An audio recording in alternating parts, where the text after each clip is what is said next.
Tumatanggap po. Even while we speak, meron na po mga naka-schedule na mga junket para sa mga... Doc, please don't laugh. This is a serious matter.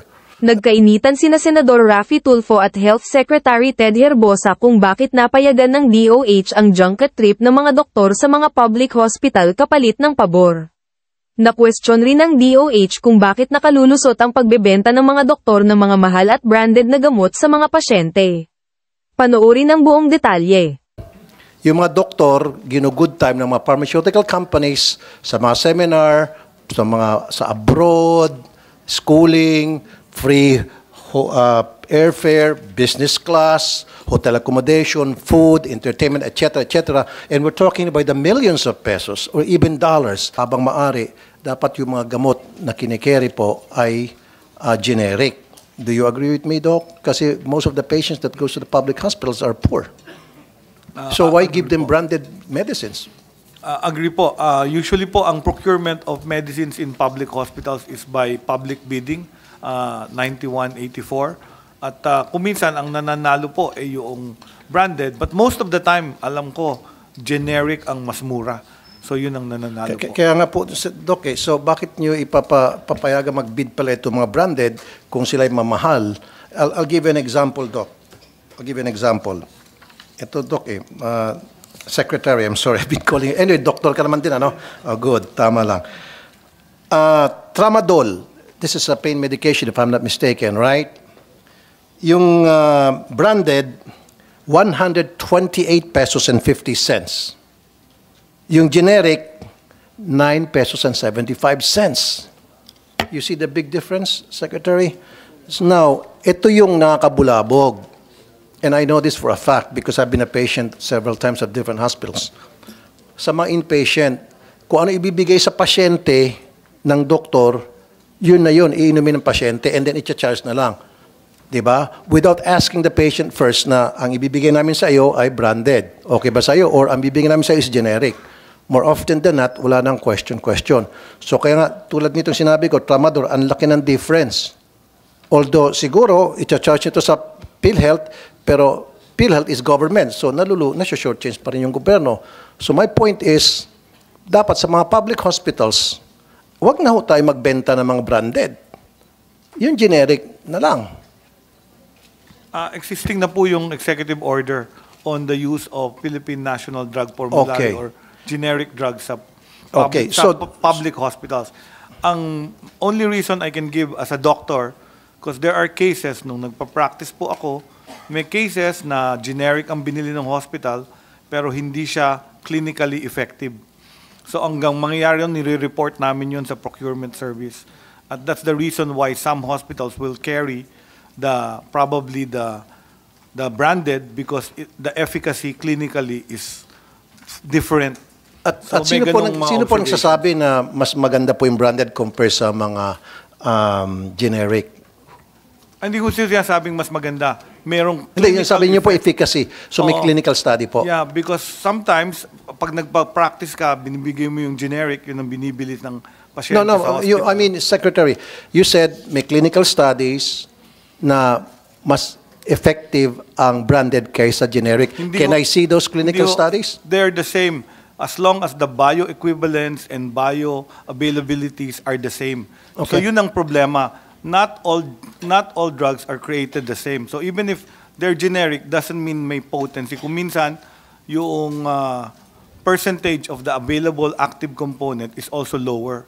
So yun yung mga problema po. Sometimes it's cheaper, but the quality is not that good. So tama naman, generics and branded should be the same. However, may manufacturing, yung iba nandadaya. Meron pong gano'n, nandadaya yung percentage, gagawin 90% lang. So yung efficacy, kitang-kita ng doktor, hindi ko nawawala yung pain ko. Kaya nga po, nandiyan po kayo para ipascreen niyo po sa If I may lang po, Senator Raffy, bakit pumapasok sa utak ng Pilipino o kahit saan na, for example, ayoko ng pangalanan yung brand, bakit mas prefer nila yung branded kesa dito sa mga ordinary na generic? Yun ang naka-mindset na sa bawat isa. Bakit po ganon as Secretary of Health? Hindi Bakit ko po alam nagkaganon? kung patient po yan. Ano? At usually, may tawag sila, yung hiyang sa kanila. Like if you're taking certain medications, magpapalit ka, mas mura, generic. Pero makikita sa monitoring, hindi tumababa yung sugar mo, hindi bumababa yung blood pressure mo. Yung doktor mismo, ibabalik ka dun sa gamot na inumpisahan niya. So sometimes, it's really yun yung sinasabi kong clinical outcome. So yung doktor, binabantayan ko sa clinic, pareho ni reseta ko sa'yo, generic. Ang gagawin nun, mag-experiment siya, ibabalikan niya sa branded, and then makokontrol. Okay, so if ito I yung may- mga sinasabi kong Okay, differences. Secretary, kung ganun pala, meron kayong mga findings, clinical studies, na halimbawa yung isang particular gamot, hindi siya effective kumpara sa isang branded, dapat meron kayong mga listahan na yan, and the public should be informed, and through the FDA. Di ho ba? Yan po yung sagot Hindi yung dun kayo sa lang tanong po nyo. nakakaalam noon. Mr. Chair, yan po yung sagot sa tanong nyo kung bakit may mga branded sa public hospitals. Kasi ibig sabihin nun, baka the previous year, yung supplier hindi maganda. Hindi lang po sa mga iniinom na gamot, sometimes sa anesthetics, may nakikitang ganito. Tinurok, hindi nagka-anesthesia. So, the next year, hindi nabibili nun. So, for safety, kung minsan bumibili po yung public hospital noong branded. So, yan Doc, po ang... pwede makasingit? I'm not saying you're lying, pero I'm saying na half-truth yung mga sinasabi ninyo. I'll tell you why. Bakit piniprefer yung branded sa mga ospital, sa mga pharmacy, bakit inireseta. Kasi nga po, may tinatawag na junket. Alam niyo po yon. Yung mga doktor, gino-good time ng mga pharmaceutical companies sa mga seminar, sa abroad, schooling, free airfare, business class, hotel accommodation, food, entertainment, etc., etc. And we're talking about the millions of pesos or even dollars. Now, syempre, ito mga pharmaceutical companies, hindi ito manlilibre, manggugood time ng mga doktor nang walang kapalit. What's in it for us? You scratch my back, I'll scratch yours. Ganun po yun. Kaya itong mga doktor, magreseta sila ng mga branded kasi yun ang nanggugood time sa kanila. Yung generic na hindi nanggugood time sa kanila, hindi nila reseta. You follow me, Doc, sir? Meron po tayong tinatawag na... And that's unethical, right? Meron po tayong tinatawag, Mr. Chair, na Mexico Protocol, and the Philippines follows this professionally. All professional organizations are supposed to not accept yung ganitong gifts from the pharmaceutical industry based on the Mexico Protocol. At tayo po ay signatory and all professionals are expected Okay. to do so. Kung meron pong makitaan na ganitong halaman, kinakasuhan po yung pharmaceutical company at pine-penalize sila. So meron silang penalty from their own association, the Philippine Association of Pharmaceutical Industry. So nagse-self-police sila dyan among them. Pagka may nagja-junket, yung junket po nung araw, kasi since we accepted Doc, sorry, Mexico hindi ko na Protocol, matiis po.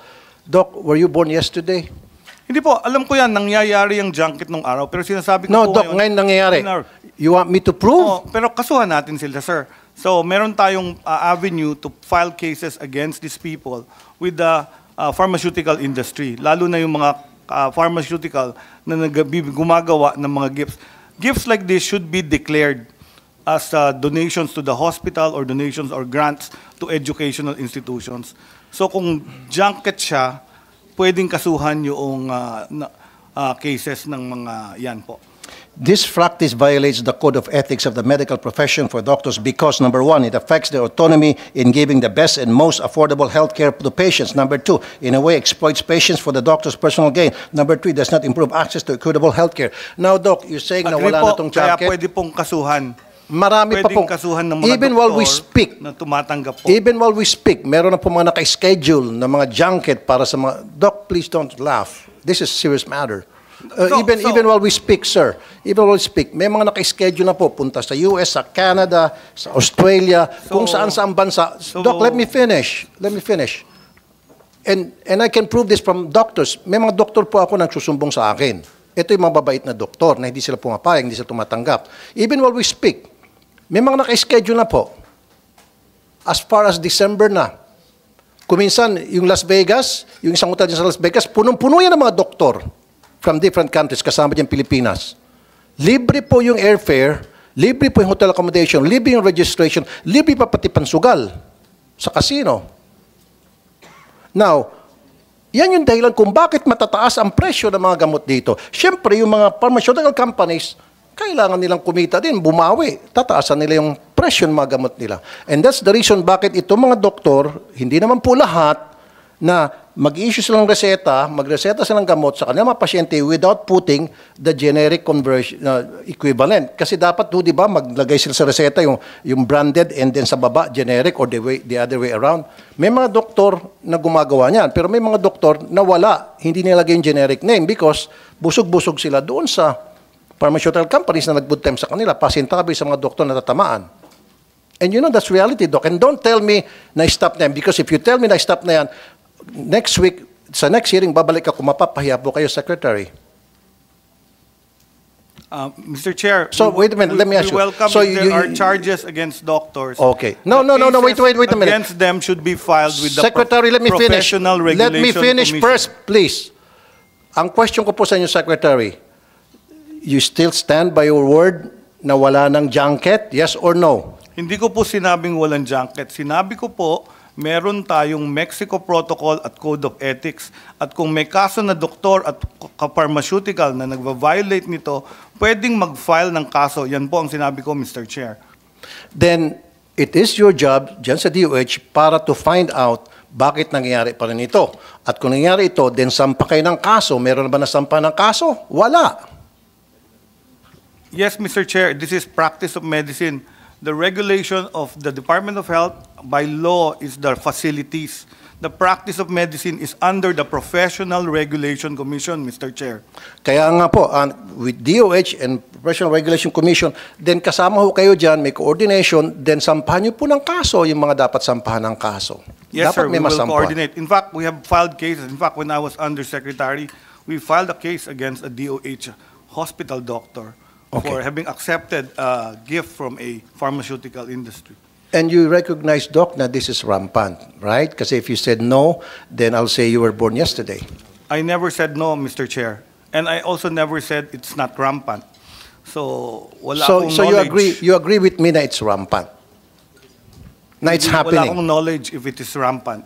Then you should, But I know for a fact that it's happening. the regulations are there for people to file cases against I know that doctors there's regulation, and sir. erring pharmaceuticals. Sir, I know that there's regulation. You and I know, and I have this paper to prove it.